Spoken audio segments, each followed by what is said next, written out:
আপনার টাকা কি সেভ করবেন নাকি ইনভেস্ট করবেন? যদি এমন কনফিউশনে থাকেন তাহলে এই ভিডিওটি আপনার জন্য। কারণ সব সময় সেভ করা যেমন ভালো না তেমনি ইনভেস্ট করাও ঠিক না। এগুলো সিচুয়েশন বুঝেই করতে হয়। আর সেই সিচুয়েশনটি যদি আপনি বুঝতে না পারেন তাহলে এই ভিডিও কিছুটা হলেও আপনাকে হেল্প করবে। ভবিষ্যতে অর্থনৈতিকভাবে স্বাবলম্বী হতে চাইলে আপনাকে সেভিংস এবং ইনভেস্টমেন্টের যে কোনো একটা করতেই হবে। কিন্তু কখন সেভিংস করবেন আর কখন ইনভেস্ট করবেন, বেসিক্যালি এটা ডিপেন্ড করে আপনার ফাইন্যান্সিয়াল প্ল্যানের উপর। অর্থাৎ আপনি কি চান, আগামী 5 বছর পর আপনার অ্যাকাউন্টে কি 1 কোটি টাকা থাকবে নাকি 10 লাখ টাকা থাকবে? এটা হচ্ছে আপনার প্রথম স্টেপ। তবে এক্ষেত্রে আপনার ইনকামের উপর বেস করে আপনি প্ল্যান করবেন। আমি জাস্ট আপনার বোঝার সুবিধার্থে একটা এক্সাম্পল দিচ্ছি। ধরে নিলাম আপনি চাচ্ছেন আগামী 4 বছরে আপনার অ্যাকাউন্টে 10 লাখ টাকা থাকুক। এজন্য অবশ্য সেভিংস করাটাই বেটার। কারণ সেভিংস করা হয় কম সময়ের জন্য এবং এর মূল উদ্দেশ্য হচ্ছে চা মাত্র যাতে টাকাটা আপনি হাতে পান। কারণ কখন ইমার্জেন্সি টাকা লাগে বলা যায় না।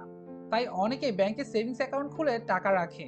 কারণ সপ্তাহে আপনি সম্ভবত দুবার টাকা তুলতে পারবেন এবং 4%-এর আশেপাশে ইন্টারেস্ট পাবেন। তবে এই ক্ষেত্রে সবচেয়ে বড় প্রবলেম হচ্ছে ইনফ্লেশন, অর্থাৎ মুদ্রার মান কমে যাওয়া। আজ যে টাকা আপনি জমা রাখছেন আগামী 4 বছর পর টাকার মান একই থাকবে না। এটা আপনি ডলারের দিকে তাকালেই বুঝতে পারবেন। কিছুদিন আগেও 86 টাকা দিয়ে $1 পাওয়া যেত, কিন্তু এখন $1 দাম 100 টাকার উপর। তাই বর্তমানে আপনি যে টাকা সেভ করছেন তার মান আগামী 3-4 বছর পর একই থাকবে না। আর এই সম্ভাবনাটাই বেশি। আরও একটা বিষয় আপনার জেনে রাখা উচিত, আপনি সেভিংস বা ইনভেস্ট যেটাই করেন একটা নির্দিষ্ট সময়ের জন্যই তো করবেন। কিন্তু আপনার বছরে যদি মিনিমাম 7% রিটার্ন না আসে তাহলে বুঝে নেবেন ওই সেভিংস বা ইনভেস্টটা ভালো না। কথাটা যদিও ইনভেস্টমেন্টের ক্ষেত্রে প্রযোজ্য, কিন্তু আপনি চাইলে এটাকে সেভিংসের ক্ষেত্রেও ভাবতে পারেন। কারণ বাংলাদেশে অনেকেই সেভিংস অ্যাকাউন্টে টাকা রাখাকে ইনভেস্ট হিসেবে দেখে।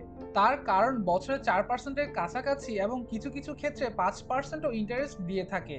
তবে আপনি যদি আপনার সেভিংস অ্যাকাউন্টকে ইমার্জেন্সি ফান্ড হিসেবে দেখেন ঠিক আছে। যদি এইটা আপনার ইনভেস্টমেন্ট ধরেন তাহলে বছরে কেমন রিটার্ন আসে সেটা নিয়ে ভাবা উচিত। ইনভেস্টমেন্টের ক্ষেত্রে বেসিক্যালি লং টাইম বিবেচনা করা হয়, যেমন 5 বছর বা তার বেশি সময়। আর লং টাইমের জন্য ইনভেস্ট করলে আপনি ভালো রিটার্নও পাবেন। ইনভেস্টমেন্টের ক্ষেত্রে সবচেয়ে বড় সুবিধা হচ্ছে ইনফ্লেশন নিয়ে আপনাকে ভাবতে হবে না। তাছাড়া বছরে 7% রিটার্ন আসার যে একটা ব্যাপার আছে সেটা নিয়েও ভাবতে হবে না, যদি আপনি বুঝে শুনে করেন।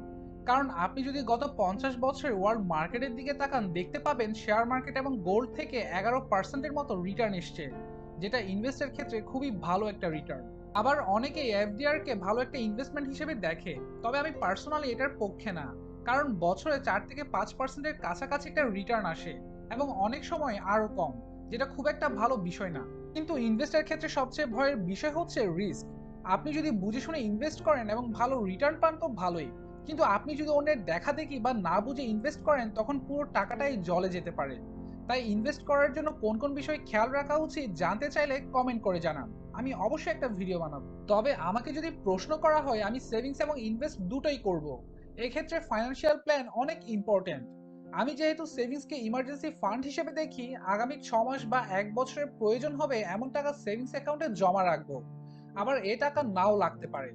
সেভিংস অ্যাকাউন্টে রাখার পরও যদি মোটামুটি লেভেলের টাকা হাতে থাকে এবং আগামী 5-6 বছরের দরকার নেই বলে মনে হয় দেন ওই টাকাটা আমি ইনভেস্ট করব।